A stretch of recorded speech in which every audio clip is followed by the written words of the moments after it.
I just finished Artificial Conditions, number 2 in the Murderbot Diaries series by Martha Wells. It's a series of novellas set in a corporate-dominated spacefaring future where basically the company really controls the lives of everyone, especially Murderbot, who is a sec unit, a part mechanical, part organic, i.e. cloned human security unit, who in the last book, it opens with him, they saying that they've deactivated their governor module. We find by the end of that book, spoilers for the first one, that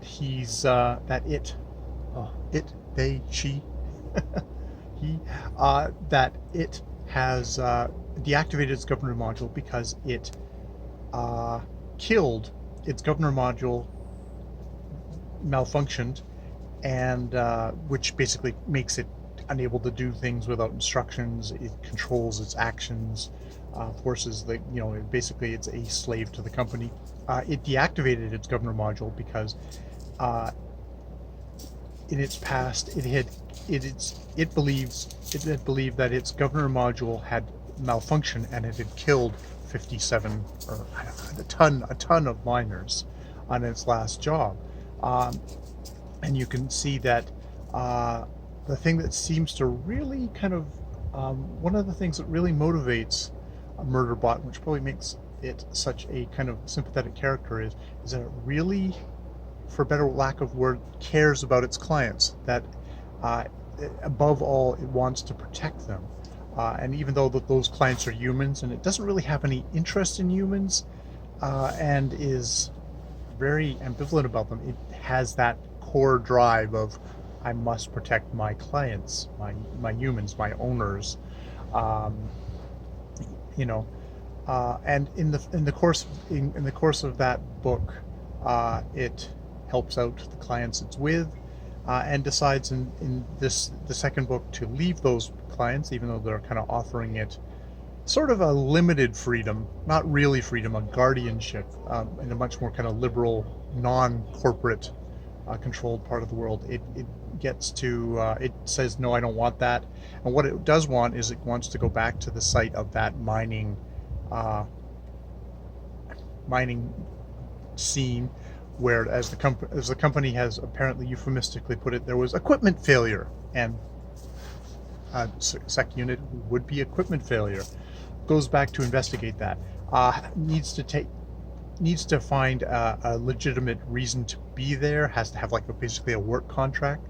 So with the help of a ship AI, Art, which is super, got kind of a super intelligence. It's running a university owned ship that is for doing interstellar kind of interstellar exploration, kind of probably high physics, high kind of that study. It's like amazingly intelligent, but it gets hired out as a cargo ship otherwise, and it's so bored, and it's so like, you're interesting to me, finds Murderbot so interesting to it that it helps Murderbot, and their relationship throughout this thing, and how Art, who is a bit of an asshole in his very kind of its blunt way, challenges Murderbot to kind of like, well, why am I doing this? Why do I need to know? And I guess it comes down to, it's like, was it the governor module, or was it me that murdered all those people? Like, what happened? And Murderbot's like, yeah, and whether it actually happened at all. Interesting stories. Now, to get to this mining thing, which seems to have been fairly well covered up, or at least suppressed by the company, which, if a sec unit had gone rogue, they really wouldn't want to advertise that. It takes a contract with these scientists who were coming up with a method of trying to detect alien tech in different environments, and that figured into the last last plot of the last novella, where it turned out that the reason why a rogue um, survey people were trying to kill everybody else was because they had discovered alien alien artifacts in this world, and they could have made a lot of money by murdering everyone else and then selling the alien artifacts illicitly. Because if it came out that there was actually alien artifacts on the planet, it would become a forbidden zone. Basically, no one would be able to go on there.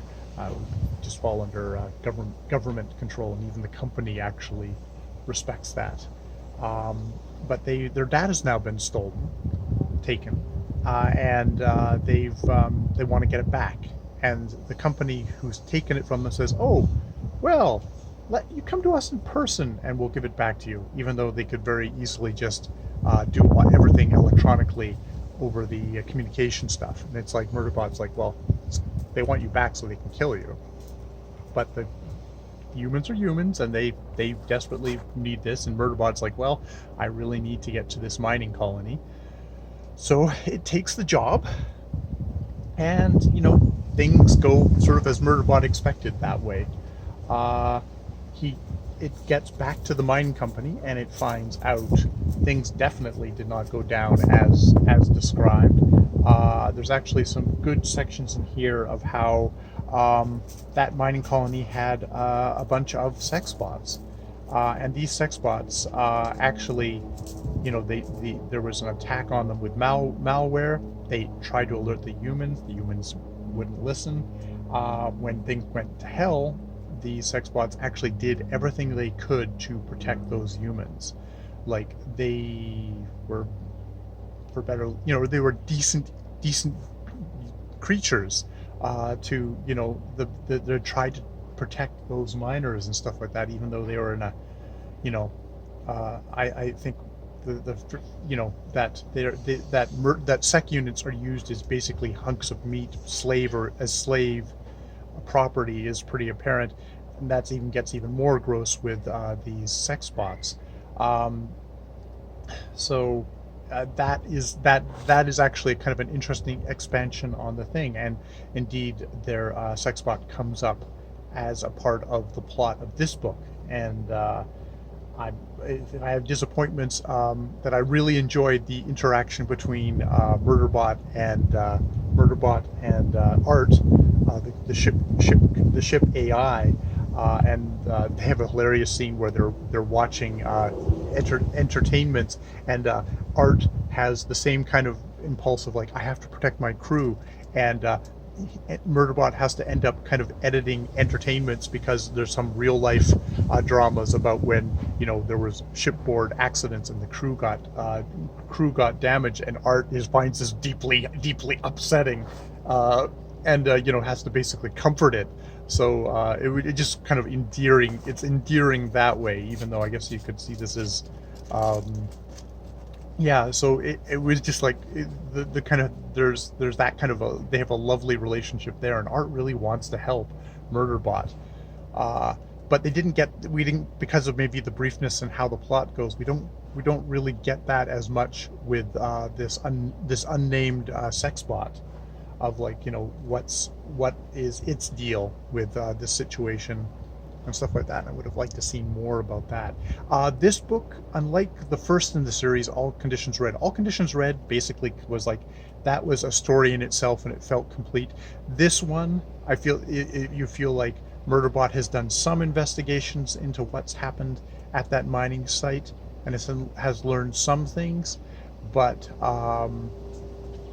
obviously this is one of these ones. I think the next one is called Rogue Protocols.